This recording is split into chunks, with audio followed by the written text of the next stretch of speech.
Pocher! Ang gusto ko mangyari, May nag-emergency alert. sa Quiapo Church, magdasal tayo. Ipanalangin natin ang mga kawatan na baka mag-isipan ng kabutihan para sa bayan. Okay ba? Pero tandaan nyo, hindi ko nakakalimutan yung sinasabi nyo na handa na tayong magbuwis ng buhay para sa kabubuti ng ating bayang Pilipinas. Oh, naku, handa na! Dagdagan pa natin! Dagdagan pa natin! Aaristuhin natin! Ang Armed Forces ba at PNP, kaya natin aristuhin? Kaya ba? Kaya! Ha? Eh, kahit 20 million lang tayo, kaya na natin silang aristuhin eh. Ha? Oo. Kasi tandaan nyo mga kababayan ha, kami mga sundalo, na-train kami para sa may baril lamang. Eh wala tayong baril. Paano nila? Hindi na, mag-aaral pa sila paano labanan yung walang baril. Kami naturuan paano lumaban sa kapwa may baril. Eh wala tayong mga baril. At di magtanggalan sila ng baril.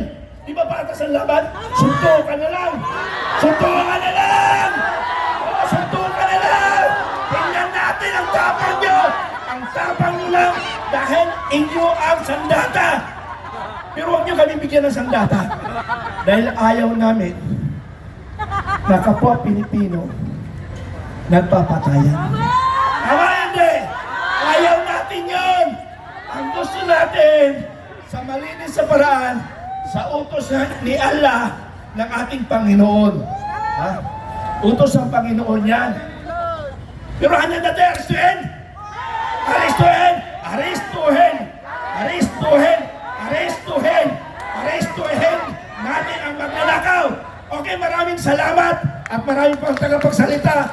Mag-isip kayo, mag-invite kayo, pag-isipan nyo, hintayin nyo pag ako o bakit sa team itablado na pag nagsinyas ako, pupunta na tayo sa Quiapo Church. Maraming salamat, maraming salamat. Quiapo Church ang magdasal.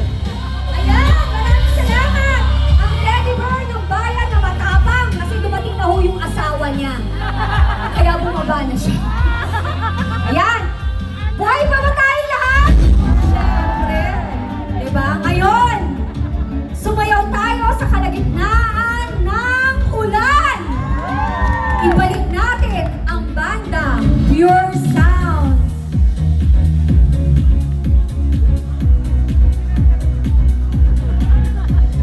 Mga kababayan, okay pa po ba kayo dyan?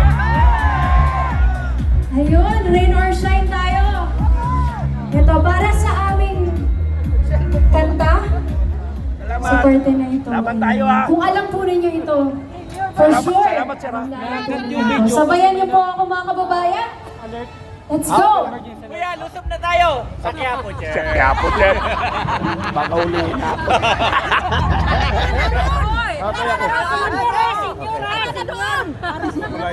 Okay. Lalaban tayo! Laban. Sige, sige, tingin. Ay.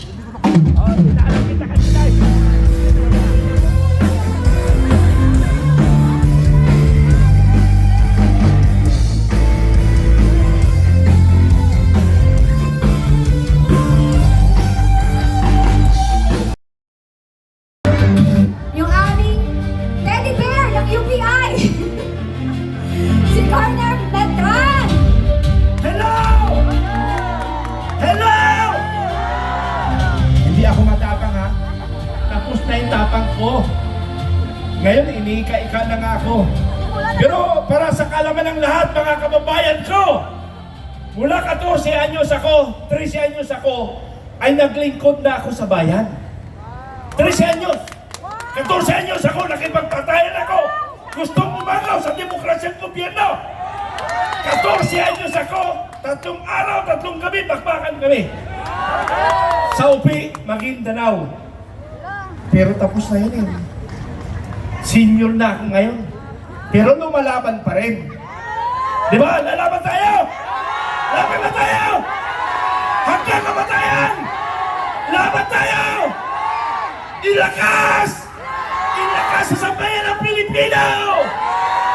Laban tayo! Dahil pag huminto tayo sa laban na ito, tatapusin ang buhay natin. Ang masaklap, hindi tayo ang makakaramdam ng problema. Yung mga apo natin. Apo natin. Alin bang mahal ninyo? Yung mga magnanakaw o yung mga apo natin? Apo! Ipaglaban natin mga apo natin! Isigaw! Isigaw laban sa ating apo! Kayong mga nasa gobyerno ngayon, sabi ko nga, 1973-74, nagserbisyo na ako sa bayan. Pero pag edad ko sa mga 14 anyos, nakita ko na ang takbo ng ating bayan. Sabi ko, magsusundalo ako. Nagsundalo nga ako. Ang kalaban namin noon, nasa kabundukan! E ngayon, saan ang kalaban? Nasa syudad! Naka-aircon! Ayun, bawal pala magmura. Di ba? Bawal magmura. Pero ilabas natin ang galit natin. Ang bayan natin ay para sa taong bayan, hindi sa mga kawatan ng politiko. Kayo, may araw kayo, mananagot kayo sa taong bayan. Tama hindi? Managot sila sa taong bayan. Ulitin natin, kayong mga demonyo, mananagot kayo sa taong bayan. Nakasalita lang kayo ha. Totoo o hindi? O, tingnan nyo ha. Pangulong Marcos. Marcos loyalis ako, baka hindi nyo alam. Ha? Marcos loyalis ako. Sa campaign period, November 2021, tinawagan ako ng isang general na dating instructor ni Bongbong Marcos. Sabi niya, John, tulungan natin si Bongbong Marcos dahil para may pagpatuloy niya yung programa ng ama niya. Sa buong akala ko, darating yung katotohanan. Pero, nabudol! Nabudol! Ang samang Pilipino! Budol! Budol! Budol! Ang mga Pilipino! Okay, yung aking mga kasamang vloggers, baka pwede natin ba? Okay lang ba kayo dyan sa mga kasama ko vloggers? Okay lang? Okay lang, okay. Laban lang tayo. Okay lang na kahit umulan, laban tayo. Laban tayo. Alam nyo, mga kababayan, nakikita ko sa inyong mga mata. Kung po pwede lang, magwala na tayo sa galit. Gagawin natin. Pero, kailangan dumaan tayo sa legal na pamaraan. Ano bang legal na pamaraan? Alam nyo ba? Alam nyo ba ang legal pamaraan? Eh, lumabas na tayo. Tapos, ikukulong natin ang magnanakaw. Kaya ba natin ikulong magnanakaw? Kaya! Okay, maghihintay ako ng sinyales na lahat ng magnanakaw tayo ang maghuhuli. Pwede? Pwede? Pwede! Huhulihin natin ang mga magnanakaw sa lipunan. Pwede? Hihintayin nyo ang hudyat ko. Nasa legal tayo. Nasa legal tayo. Wala tayong otoridad, pero mayroon tayong tawag na citizen arrest. Aarestuhin natin. Citizen arrest. Taong bayan, labas tayo! Labas tayo!